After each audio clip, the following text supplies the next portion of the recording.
dans la campagne bazadaise que nous partons aujourd'hui découvrir un patrimoine vivant, indissociable du paysage. Il s'agit de l'emblématique race bovine bazadaise. Elle tire son nom du berceau bazadais, d'où elle est originaire, et semble être une race très ancienne d'après de nombreuses hypothèses du 19e siècle. On la reconnaît à sa robe grise et ses lunettes éclairées, mais elle se distingue surtout par une musculature très développée et de solides aplombs qui lui permettent de s'adapter à tout type de sol, et ce, dans les conditions climatiques les plus extrêmes. Et ce n'est pas étonnant quand on sait qu'historiquement, sa fonction première était le travail agricole. La race bazadaise était utilisée pour labourer les champs, travailler dans les vignes, mais également débarder le bois dans la forêt landaise. Dès la fin du 19e siècle, la bazadaise connaît un essor fulgurant. Ses qualités sont mises en avant par de nombreuses personnalités locales, ainsi que les éleveurs qui participent aux concours et expositions agricoles de l'époque. Rapidement, la race bazadaise se développe au-delà de son berceau d'origine, atteignant ainsi un cheptel de 60 000 têtes au début des années 40. Mais la mécanisation des travaux agricoles dans les années 50 porte un coup fatal à cet élan.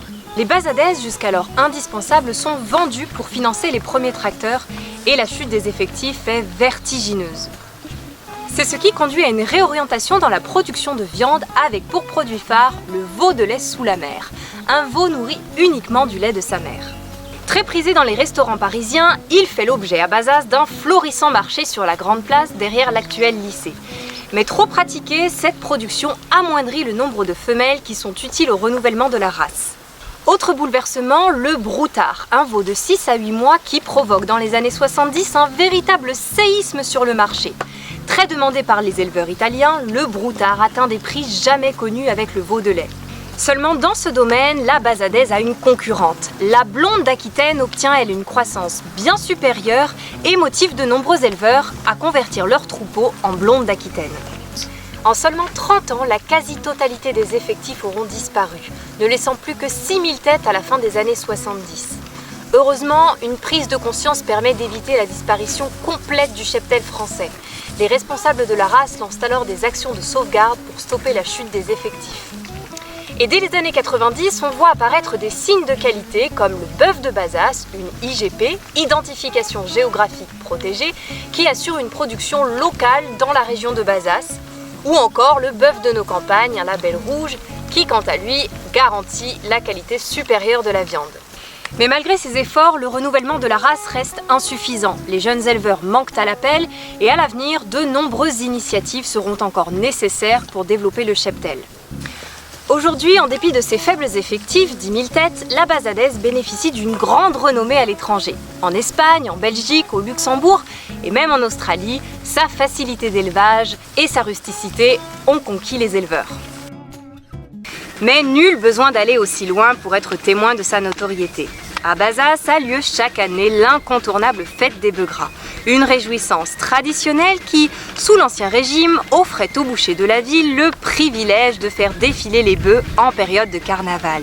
C'est ainsi qu'à l'occasion du jeudi gras, les bœufs sont soigneusement parés de rubans et de couronnes de fleurs, portant le nom du boucher qui présente l'animal et depuis peu celui de l'éleveur.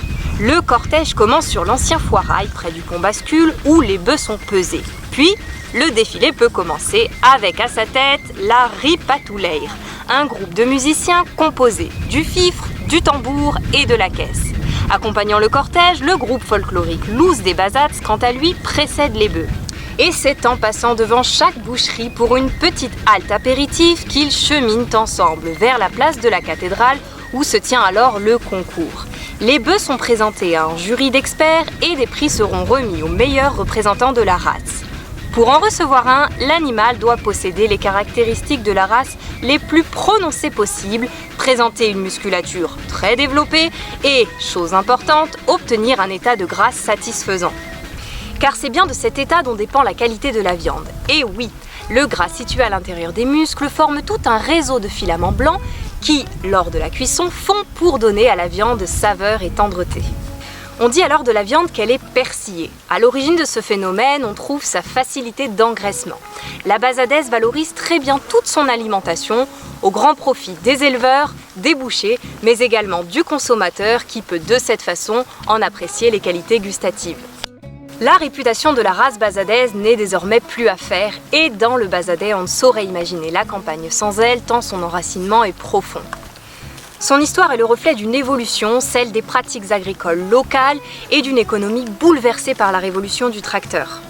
Mais cette histoire aura également révélé un fort attachement à ce qui constitue aujourd'hui un élément majeur du terroir bazadais.